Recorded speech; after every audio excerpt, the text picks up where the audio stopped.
اعوذ باللہ من الشیطان الرجیم بسم اللہ الرحمن الرحیم۔ آج ہم سورۃ الرحمن کی 7ویں آیت کا مطالعہ کریں گے۔ وَالسَّمَاءَ رَفَعَهَا وَوَضَعَ الْمِيزَانَ، اور آسمان اس نے بلند کیا اسے اور وضع کیا میزان۔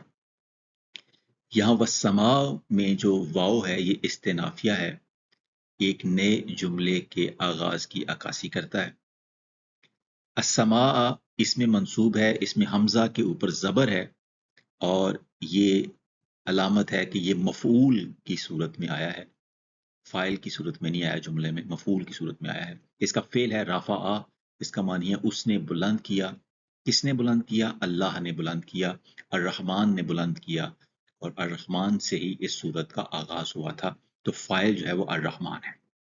تو الرحمن نے بلند کیا آسمان، رفعہا اس نے بلند کیا اسے، ہا جو ہے یہ ہے ضمیر واحد مؤنث کی، اور یہاں السما کے لیے ہے یہ، اور رفع فعل ماضی ہے، پاسٹ ٹینس واحد مذکر غائب۔ وضع، اور وضع اس نے وضع کیا، کس نے؟ الرحمن نے وضع کیا۔ یہ وضع بھی فعل ماضی ہے واحد مذکر غائب، یہ فعل ہے۔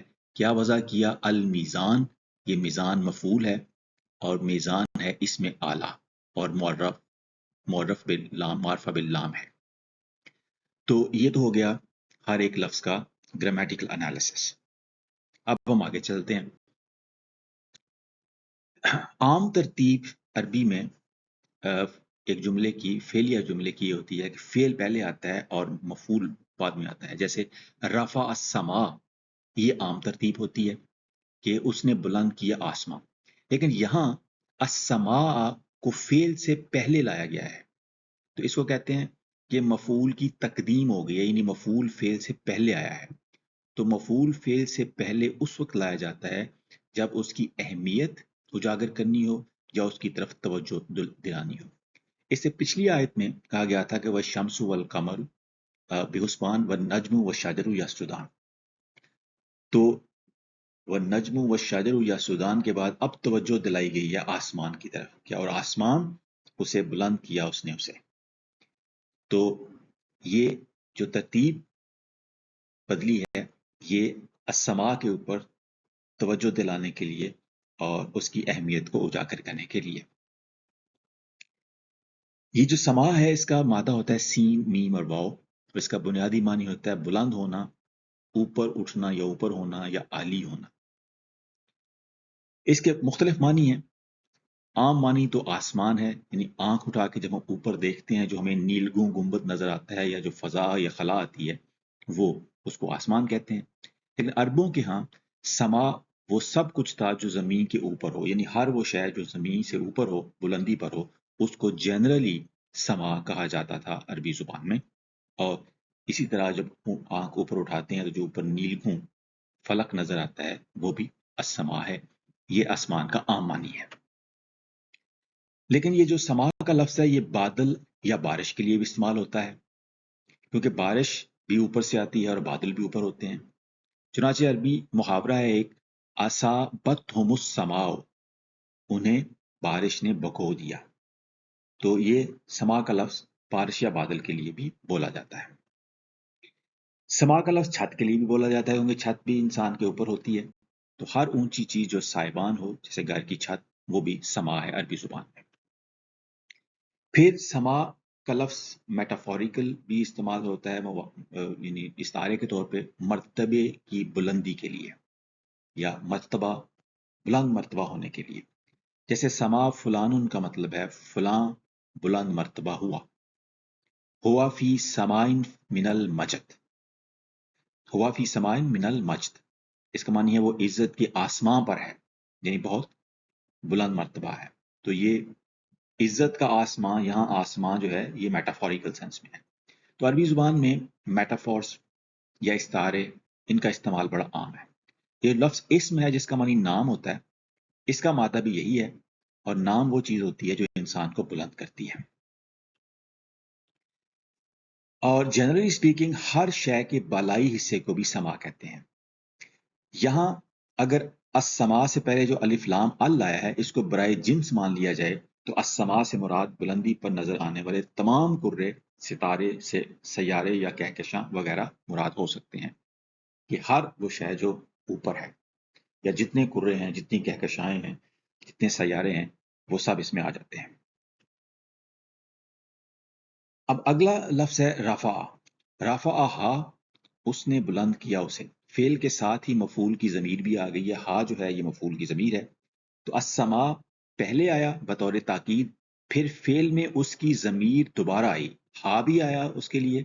تو یہ عربی بلاغت کی ایک خاص ٹیکنیک ہے جو مفعول کی اہمیت کو دو گنا کر دیتی ہے۔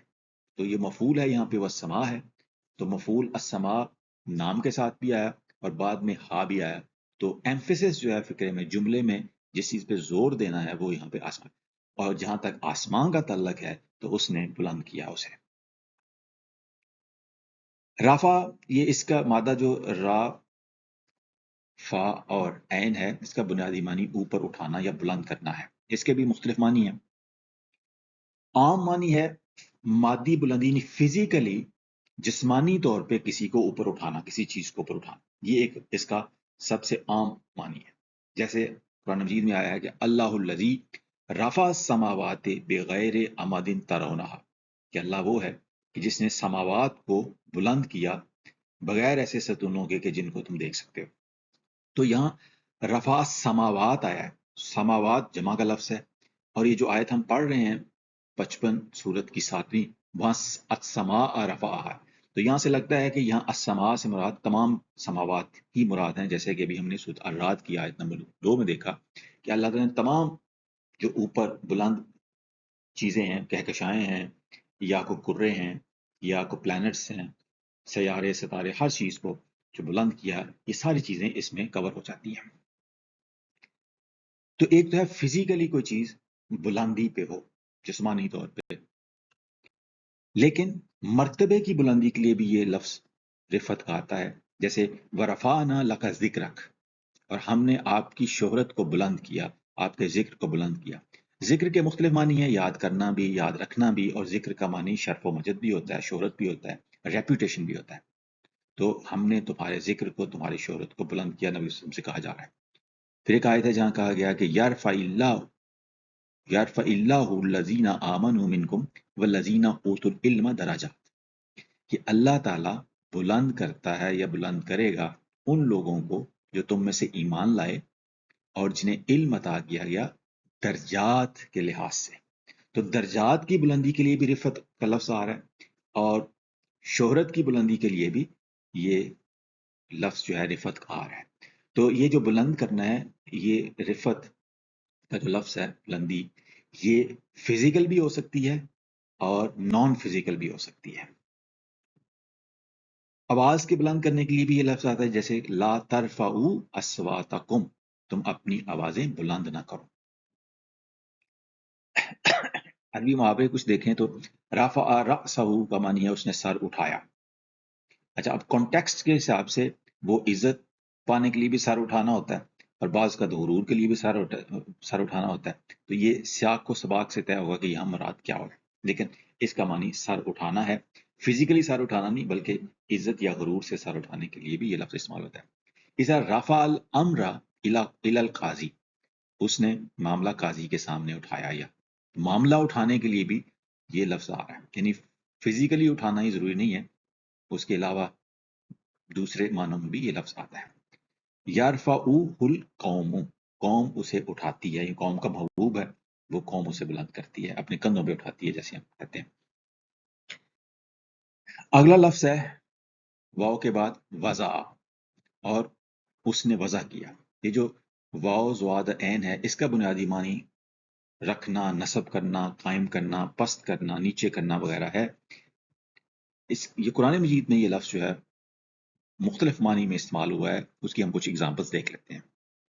جیسے ایک معنی نصب کرنا، بنانا یا قائم کرنا، جیسے قرآن مجید میں ہے کہ ان اول بیت وضع للناس للذی ببکۃ مبارکا وہدی للعالمین، بے شک سب سے پہلا گھر جو لوگوں کے لیے بنایا گیا، تو یہاں بنانے کے لیے ہے بیت وضع للناس، جو انسانوں کے لیے بیت بنایا گیا، گھر بنایا گیا۔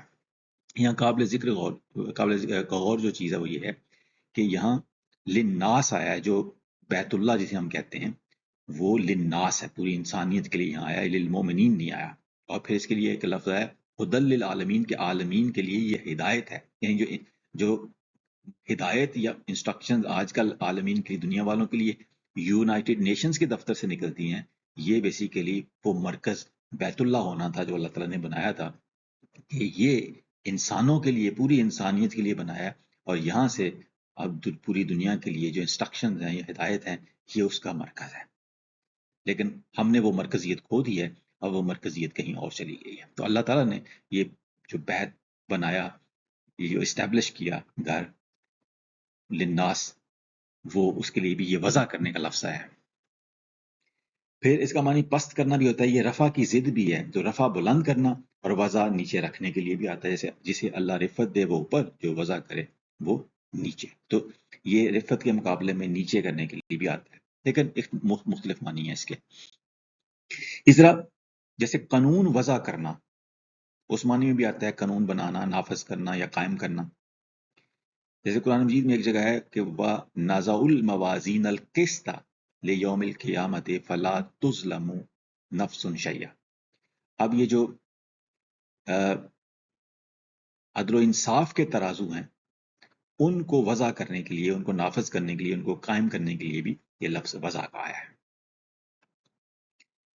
نیچے رکھنے کے لیے یا بچھانے کے لیے بھی لفظ آتا ہے، جیسے اقواب موضوعات کہتے ہیں وہ جام جن کو بڑے کرینے سے نیچے رکھا ہوا ہو، تو موضوع جو ہے یہ وضع سے ہی یہ لفظ ہے۔ والارض وضعها للانام، اور زمین کو اس نے اپنی مخلوق کے لیے بچھا دیا۔ تو یہ جو والارض اور زمین، وضعها اس نے بچھایا اسے، للانام اپنی مخلوق کے لیے، جانداروں کے لیے، تو یہاں زمین کو بچھانے کے لیے بھی وضع کا لفظ آیا ہے۔ پھر یہ اتارنے کے لیے بھی آتا ہے، جیسے وَوَضَعْنَا عَنْكَ وِزْرَكَ، اور ہم نے آپ کا وزن یا بار یا بوجھ اتار دیا آپ سے، تو بوجھ اتارنے کے لیے بھی یہ وضع کا لفظ آ رہا ہے۔ کپڑے اتارنے کے لیے بھی یہ لفظ آتا ہے، وَحِينَ تَضَعُونَ ثِيَابَكُمْ مِنَ الظَّهِيرَةِ، اور دوپہر کے وقت جب تم آرام کے لیے کپڑے اتارتے ہو، تو یہاں کپڑوں کے اتارنے کے لیے بھی یہ لفظ آ رہا ہے، تو بڑا وسیع المانی یہ لفظ ہے وضع کا۔ پھر حمل اتارنا یا بچہ جنم دینا، وضع حمل جسے کہتے ہیں۔ فَأَنفِقُوا عَلَيْهِنَّ حَتَّى يَضَعْنَ حَمْلَهُنَّ، تو ان پر خرچ کرتے رہو یہاں تک کہ وہ اپنا بچہ جان لیں، وضع حمل ہو جائے۔ عربی محاوروں میں جیسے وضع سلاح کا معنی ہے ہتھیار رکھ دینا، وضعت المرأۃ کا معنی ہوتا ہے کہ عورت نے بچہ جانا، وضع حمل۔ وضع نفسہ، اس نے اپنے آپ کو گرایا، نیچے کیا۔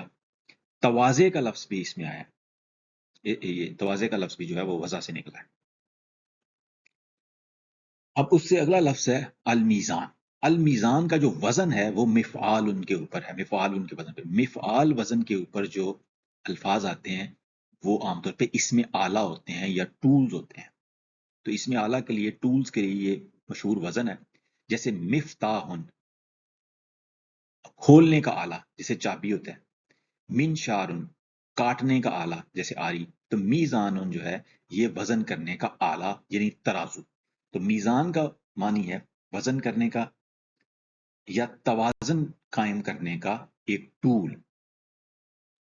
یہ بھی بڑا وسیع المانی لفظ ہے، آگے ہم اس کو ذرا تفصیل سے دیکھیں گے۔ یعنی میزان محض ایک خیال یا اصول نہیں، یہ ایک فعال ذریعہ یعنی ٹول ہے یا ایک کارگر نظام ہے جس سے عدل کا کام لیا جاتا ہے۔ یہاں کس سینس میں ہے، کون سی میزان ہے جو کائنات میں اللہ تعالیٰ نے قائم کیا ہے، اس کو ہم آگے دیکھیں گے۔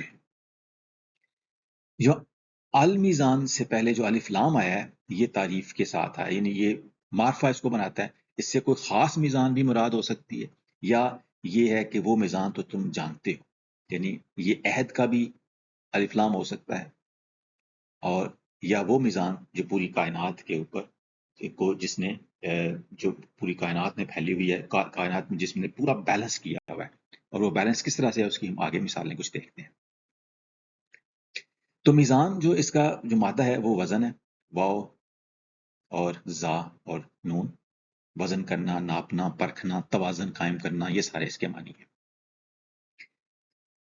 اس کا عام معنی تو وہ میزان یا ترازو ہے جس سے کوئی فزیکل چیز تولتے ہیں، جیسے بازار میں تجارت کریں، اور اس سلسلے میں قرآن مجید میں جیسے کہا گیا ہے وَأَوْفُوا الْكَيْلَ وَالْمِيزَانَ، کہ ماپ اور تول پورا دو۔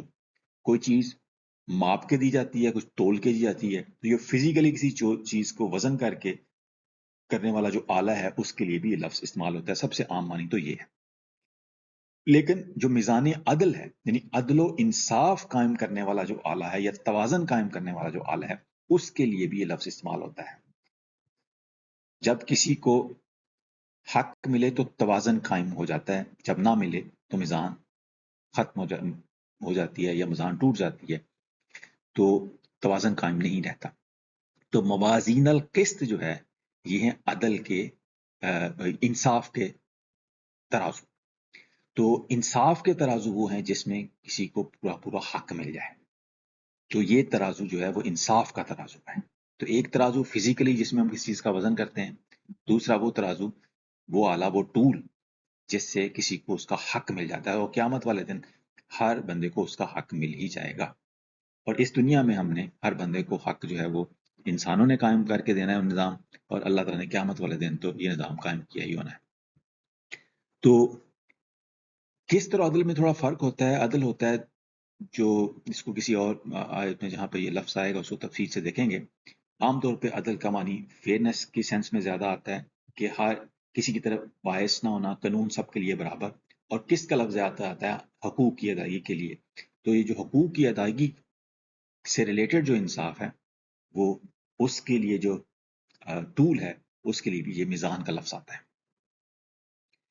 پھر میزان کا لفظ کائناتی جو توازن، جو پوری کائنات میں یونیورس میں ایک بیلنس اور ہارمنی کریٹ ہوئی ہوئی ہے، اس کے لیے بھی میزان کا لفظ آتا ہے۔ اور یہاں چونکہ السماء کانٹیکسٹ ہے کہ اور آسمان اس نے بلند کیا اسے اور وضع کیا میزان، تو یہاں کائنات میں جو ایک میزان قائم ہے یا اس کا تعلق ہے، وہاں جو بیلنس ہے، جو توازن ہے، جو قائم مختلف طرح کا، اس میں کشش ثقل ہے، ماحولیاتی توازن ہے، حیاتیاتی نظام ہے، یہ سب میزان الہی ہے۔ اس کی ہم آگے تفصیل سے کچھ مثالیں بھی دیکھیں گے۔ اس کے علاوہ جو المیزان کا لفظ جو ہے وہ اللہ تعالیٰ کی رہنمائی یا وحی کے لیے بھی آتا ہے۔ تو جیسے اللہ الذی انزل الکتاب بالحق والمیزان، کہ اللہ تعالیٰ وہ ہے ذات ہے جس نے الکتاب حاصل کی حق کے ساتھ، والمیزان اور میزان، یہ واو جو ہے واو تفسیری بھی ہو سکتا ہے جس کا معنی یعنی ہوتا ہے یا دیٹ از ہوتا ہے، یعنی یا دیٹ از۔ تو اللہ تعالیٰ نے جو الکتاب دی ہے، کتاب کا معنی قانون اگر لے لیں تو قانون بھی اس کا ایک معنی ہوتا ہے۔ وہ ایک اور ویڈیو ہے جس میں ہم نے کتاب کے کافی سارے معنی بتائے ہوئے۔ تو اللہ تعالیٰ نے جو نازل کی ہے ایک میزان، اس کے لیے بھی یہ لفظ آتا ہے، اور وہ ظاہر فزیکل ترازو نہیں ہے، وہ معاشرے میں وہ جو انصاف کا توازن قائم کرنے کے لیے جو میزان اللہ تعالیٰ نے دی ہے رہنمائی کے لیے، وہ اس کے لیے بھی یہ لفظ آ رہا ہے مل میزان۔ اچھا، اب یہ جو آیت ہے اس میں ہم دیکھتے ہیں میزان سے کیا مراد ہے، اس کی کچھ مثالیں۔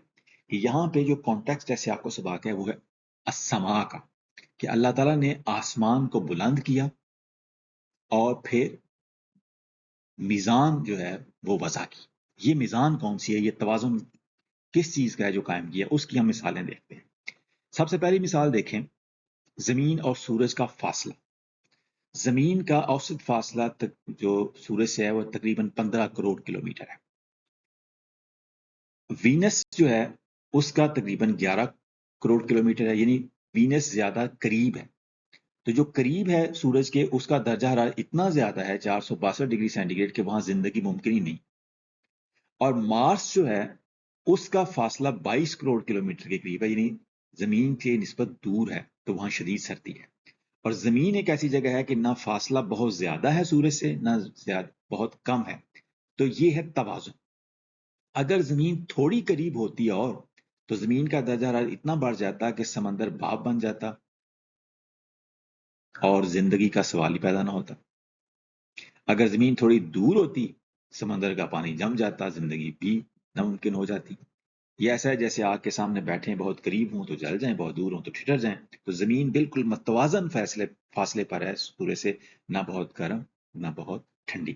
تو یہ توازن کی جو ایک مثال ہے، وہ میزان کی جو کائنات میں اللہ تعالیٰ نے قائم کیا ہوا ہے. اگلی مثال ہے زمین کا جھکاؤ. زمین سورج کے گرد بھی گھومتی ہے اور اپنے محور کے گرد بھی گھومتی ہے. اور جب اپنے محور کے گرد گھومتی ہے تو جو زمین ہے یہ اپنے محور پر 23.5 ڈگری جھکی ہوئی گھومتی ہے، سیدھی نہیں ہے. یہ تصویر آپ کو دکھائی جا رہی ہے، اس میں اگر آپ دیکھیں تو یہ نارتھ اور ساؤتھ پول جو ہے نا بالکل ورٹیکل نہیں ہے، تھوڑے سے سلانٹیڈ ہیں. تو یہ 23.5 ڈگری کا اینگل ہے. اب یہاں پہ میزان کہاں ہے؟ اگر یہ جھکاؤ نہ ہوتا تو یہ جو ایکویٹر ہے، خط استوا، درمیان میں جو ایک سرکل والی لائن جو ارتھ کے اراؤنڈ ہے، وہ جلتا رہتا، بہت زیادہ ہیٹ ہو جاتی وہاں پہ. اور جو قطبین ہیں نارتھ اور ساؤتھ پول پہ، ٹاپ پہ اور باٹم پہ، وہاں پہ موسم بہت زیادہ ٹھنڈا ہو جاتا، وہ ہمیشہ جمے رہتے. ایکویٹر جل جاتا اور قطبین جو ہیں، قطب شمالی اور قطب جنوبی جو ہیں نارتھ اور ساؤتھ پول، وہ بالکل کولڈ ہو جاتے. موسم نہ ہوتے، نہ بہار نہ خزاں، فصلیں نہ اگتی، زمین کا 90% حصہ جو ہے وہ ناقابل رہائش ہو جاتا. اگر یہ 23.5 ڈگری نہ ہوتا، اس سے کم ہوتا. اگر جھکاؤ زیادہ ہو جاتا، مثلا 45 ڈگری تک اگر پہنچ جاتا یہ اینگل، تو موسم اتنے شدید ہوتے کہ گرمیوں میں قطبین کا برف پگھل کر سمندر ابل پڑتے اور سردیوں میں خط استوا یعنی ایکویٹر جم جاتا. تو یہ بیلنس ایک رکھا ہے، توازن، نہ زیادہ جھکاؤ نہ کم جھکاؤ. تو یہ توازن سماوات میں، یہ جو سماوات اور ارض جو ہے وہ، ویسے تو ہم زمین جو ہماری ارض ہو گئی، لیکن پوری جو کائنات ہے اس میں ہر جو چیز اپنے ریفرنس پوائنٹ کے حساب سے بلندی پر ہے. اگر اوپر کو دیکھیں گے تو بلندی پر آئے گی. اب ظاہر ہے کسی بھی پلانٹ پہ اگر کوئی بندہ ہو تو اس کو ہر شے اگر نظر جب آئے گی تو اوپر ہوگی تو نظر آئے گی. تو یہ جو پورا کائنات کا سسٹم ہے یا جو اس کا پورا سٹرکچر ہے، زمین بھی اس کا پارٹ ہے. تو سورج کی روشنی اس پر پڑتی ہے، سورج اس سے بلندی پر ہے اور یہ پوزیشن ذرا بدلتی رہتی ہے. لیکن اس میں ایک بیلنس ہے، ایک تو فاصلہ سورج کا زمین کا، اور پھر جس اینگل پہ زمین کا جھکاؤ ہے اور پھر یہ اپنے گرد گھومتی ہے، اس میں ایک بیلنس رکھا ہوا ہے. تھوڑا سا اوپر نیچے ہوتی تو یہ لائف جس طرح سے ایگزسٹ کرتی ہے اس طرح سے نہ ہوتی. پھر چاند کا فاصلہ اور سائز، اس میں بھی ایک میزان ہے.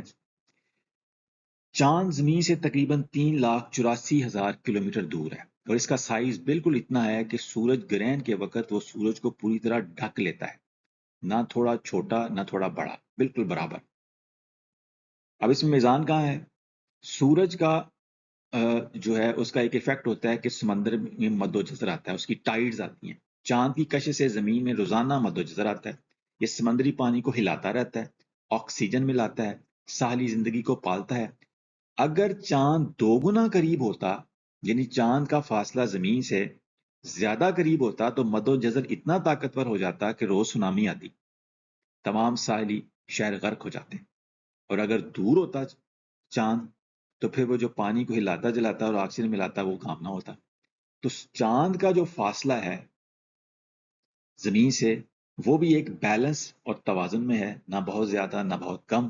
اور اس کی وجہ سے جو سمندر کے مد و جزر آتا ہے، وہ والا فنکشن جو ہے، وہ اگر یہ فاصلہ کم یا زیادہ ہوتا تو وہ فنکشن صحیح طرح پرفارم نہیں ہو سکتا. یہاں پھر ایک موازنہ، میزان ہے اور ایک توازن قائم ہے.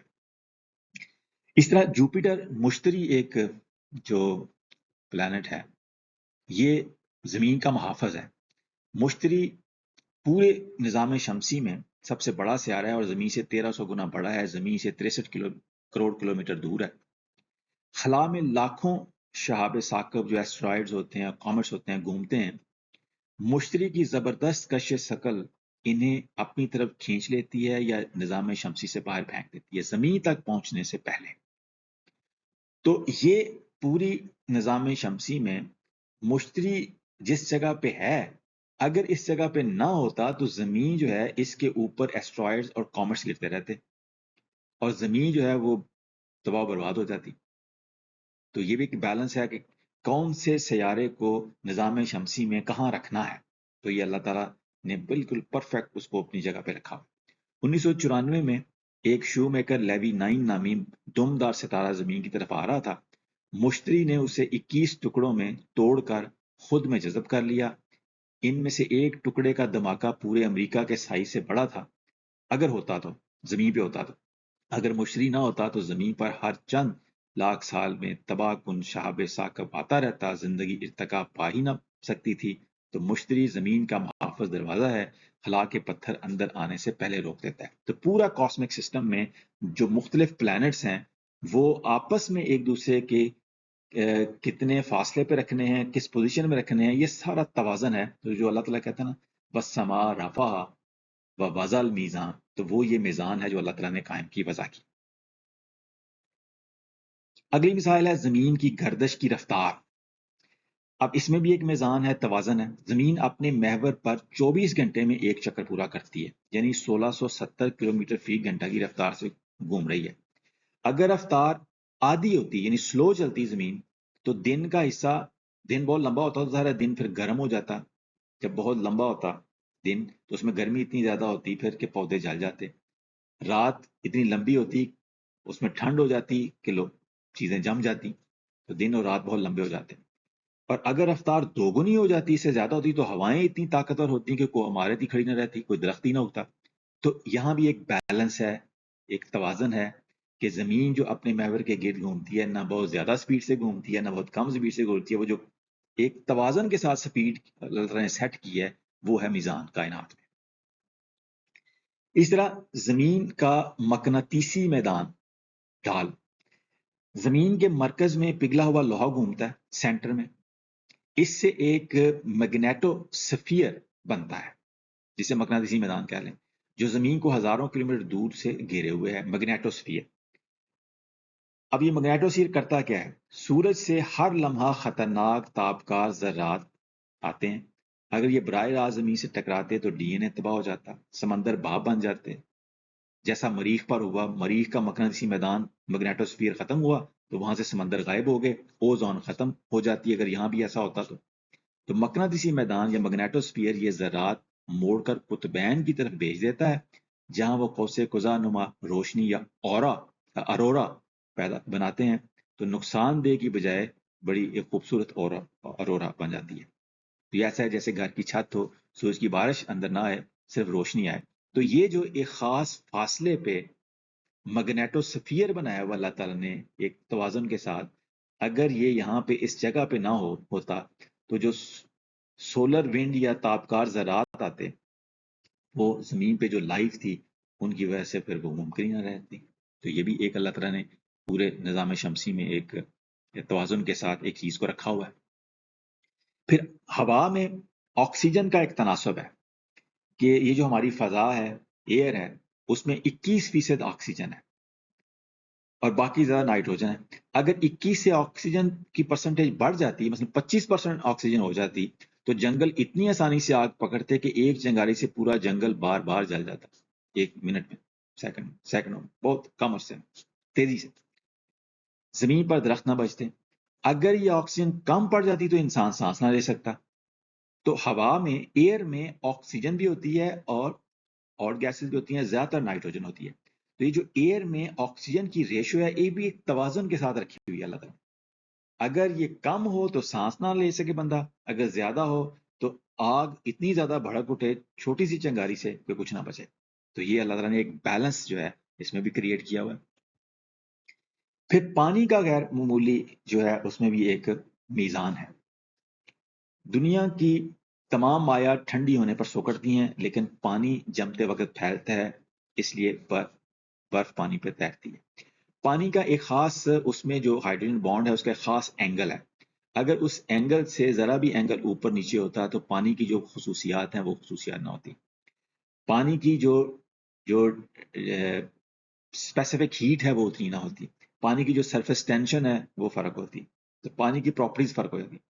اگر برف پانی سے بھاری ہوتی جیسے کہ باقی تمام آیات میں ہوتا ہے تو سردیوں میں سمندر اوپر سے نہیں بلکہ نیچے سے جمتا، سطح کا گرم پانی اوپر رہتا لیکن تہہ میں برف جم جاتی، چند ہزار سال میں پورا سمندر جو ہے وہ مستقل جم جاتا، زندگی ختم ہو جاتی. تو برف کا اوپر تیرنا اور سمندری زندگی کو سردیوں میں زندہ رکھنا نیچے، اس میں ایک بیلنس ہے. تو برف کی تہ کے نیچے جو پانی ہوتا ہے وہ گرم ہوتا ہے. تو یہ جو پانی میں کی جو خصوصیات دی گئی کہ اس کا ایک خاص اینگل ہے ہائیڈروجن بانڈ کا، نہ اوپر ہے نہ نیچے ہے، جس کی وجہ سے اس میں کوئی پراپرٹیز آتی ہیں. اس کی ایک اسپیسیفک ہیٹ ہے، ایک اسپیسیفک اس کی سرفیس ٹینشن ہے، اس کی اسپیسیفک پراپرٹیز ہیں. اگر یہ پراپرٹی تھوڑی سی اوپر نیچے ہوتی تو یہ جو زندگی پانی کی وجہ سے ایگزسٹ کرتی ہے یہ ایگزسٹ ہی نہ کرتی. تو یہ بھی ایک بیلنس ہے. پھر سورج کی عمر اور رفتار ارتقاء، اس میں بھی ایک بیلنس رکھا ہوا اللہ تعالیٰ نے. سورج کی کل عمر جو ہے وہ تقریباً 10 ارب سال ہے، ابھی آدھی گزری ہے. زمین پر زندگی کو ایک خلیے سے انسان تک پہنچنے میں 4 ارب سال لگے، یعنی ایک لائف سیل سے وہ ہیومن بینگ تک مختلف مقام پہنچا تو اس کو 4 ارب سال لگے. یہ سائنس کہتی ہے. پہلے لائف بنی، وہ لائف ڈفرینٹ فارم میں ہوئی، جیسے جاندار انسان کے علاوہ بھی جاندار. تو لیونگ بینگ سے ہیومن بینگ تک کا جو سفر ہے اس میں 4 ارب سال لگے. اتنا عرصے کے بعد ہیومن بینگ یہاں پہ ہوئے. اس سے پہلے جو زمین تھی وہ شاید اس قابل نہیں تھی کہ ہیومن بینگ وہاں پہ زندہ رہ سکیں. تو یہ جو سورج ہے اگر چھوٹا اور ٹھنڈا ہوتا تو اس کی روشنی نہ کافی ہوتی، فوٹو سنتھسس نہ ہوتی، خوراک نہ بنتی. اگر سورج بڑا اور زیادہ گرم ہوتا جیسے کچھ اور ستارے ہیں تو وہ چند کروڑ سالوں میں وہ جل کے ختم ہو گیا ہوتا، اس کی لائف ختم ہو جاتی، شارٹ ہو جاتی. زندگی کے ارتقاء کے لیے وقت ہی نہ ملتا. تو سورج کا سائز بالکل اتنا ہے کہ اربوں سال چمکتا رہے. یعنی اللہ تعالیٰ نے جو سورج کا سائز بنایا ہے اس میں بھی ایک بیلنس رکھا ہے. وہ سائز اگر بڑا ہوتا تو پھر بھی مسئلہ ہو جاتا، پھر اس کی لائف چھوٹی ہو جاتی. اگر یہ سورج کا سائز چھوٹا ہوتا تو فوٹو سینتھسس نہ ہوتا، خوراک نہ بنتی. تو یہ ایک بیلنسڈ سائز اس کا رکھا ہوا ہے اللہ تعالیٰ نے، اس میں بھی اللہ تعالیٰ کی بڑی حکمت ہے. پھر آخر میں ہم دیکھتے ہیں کہ جو پوری کی پوری گیلیکسی ہے، پوری کاسموس ہے، پوری کہکشاں ہے، اس میں ظاہر ہے ہر پلانٹ، ہر سٹار اس کی ایک اپنی پوزیشن ہے. تو ہماری جو کہکشاں یا ملکی وے ہے اس میں 200 ارب ستارے ہیں. ان ستاروں میں زمین جو ہے وہ کہاں پہ واقع ہو، اس کی صحیح پوزیشن اگر نہ ہوتی جس جگہ پہ وہ ہے تو وہاں لائف ممکن نہ ہوتی. زمین کہکشاں کے مرکز سے دور ایک بازو پر واقع ہے. اگر مرکز کے قریب ہوتے تو پھر کیا ہوتا؟ کہکشاں کا مرکز تابکاری سے بھرا ہوا ہے. اگر یہ زمین کہکشاں کے بالکل مرکز کے قریب ہوتی تو وہاں ستارے ایک دوسرے سے بہت قریب ہیں، کش ثقل کی گڑبڑ مستقل ہے، زمین جیسے سیارے کا مستحکم مدار وہاں ناممکن ہوتا. تو اگر یہ کہکشاں سے کہ بالکل ایک کنارے پہ کونے پہ ہوتی تو پھر ستارے اتنے کم کہ بھاری عناصر کی مقدار وہاں ناکافی ہوتی اور زندگی کا خام مال نہ بنتا. زمین بالکل گلیکٹک ہیبیٹیبل زون میں ہے اس وقت، نہ بہت اندر نہ بہت باہر. تو کہنے کا مطلب ہے کہ پوری کی پوری جو کہکشاں ہے اس میں ظاہر ہے بے شمار ستارے ہیں، بے شمار پلانٹس ہیں، لیکن اس میں جو ریلیٹو پوزیشن ہے ایک دوسرے کی وہ بھی میٹر کرتی ہے. اگر زمین کی پوزیشن جو ہے اس کہکشاں کے بالکل سینٹر میں ہوتی تو وہ تابکاری کا شکار ہو جاتے ہم، اور اگر بالکل ایک کنارے پہ ہوتی تو یہاں جو لائف گیونگ ایلیمنٹس ہیں، کاربن ہے، آکسیجن ہے، اس طرح کی چیزیں ہیں وہ نہ موجود ہوتی ہیں اتنی جتنی چاہیے تھی. تو یہ بھی اللہ تعالیٰ نے ایک بیلنس قائم کیا ہوا ہے. تو یہ ہے چند ایک مثالیں کہ وہ جو اللہ تعالیٰ نے کہا ہے نا کہ وَالسَّمَاءَ رَفَعَهَا، کہ آسمان اس نے بلند کیا، اور پھر ہے وَوَضَعَ الْمِيزَانَ، اور میزان قائم کی. تو یہ جو کائنات میں پوری میزان اللہ تعالیٰ نے قائم کی ہے اس میں ہر شے ایک توازن کے ساتھ ہے. اگر اس کے پیرامیٹرز تھوڑے سے زیادہ ہوتے یا کم ہوتے تو لائف جس فارم میں ہے وہ ایگزسٹ ہی نہ کرتی. تو اس کو یہ بھی کہتے ہیں جیسے ایک کانسیپٹ ہے فائن ٹیوننگ، ایک آرگیومنٹ ہے کہ اللہ تعالیٰ نے ایک کائنات کی ہر شے کو فائن ٹیون کیا ہوا ہے. اگر وہ تھوڑی زیادہ یا کم ہوتے یہ پیرامیٹرز اس کائنات کے تو یہ لائف ایگزسٹ نہ کرتی، کائنات اس فارم میں ایگزسٹ نہ کرتی. تو اس کے پیچھے کوئی ڈیزائن ہے یہ کوئی بائی چانس ہی وجود میں نہیں آئی، جیسے ہم کہتے ہیں نا کہ یہ رینڈملی بائی چانس جو ہے یہ کائنات میں وجود میں آ گئے، کچھ ایتھیسٹ کہتے ہیں، لیکن جو اللہ تعالیٰ کہتا ہے وہ یہ ہے کہ یہ اس میں ہر شے ایک خاص مقام پہ رکھی گئی ہوئی ہے، اس میں جو بیلنس ہے، جو میزان ہے، یہ ممکن ہی نہیں ہے کہ یہ بائی چانس آ جائے، یہ بائی ڈیزائن ہے۔ تو یہ ہے وہ میزان جو کائنات میں ہے، اور آگے وہ میزان کا ذکر آئے گا اگلی آیت میں، جس میں اللہ تطغوا فی المیزان، کہ تم جو ہے یہ میزان کے بارے میں ذرا گڑبڑ نہ کرو، اس میں سرکشی نہ کرو۔ تو وہ ہم میزان دیکھیں گے، وہ کون کون سی ہے، وہ انشاءاللہ اگلے لیکچر میں ہوگا۔ وما علینا الا البلاغ المبین۔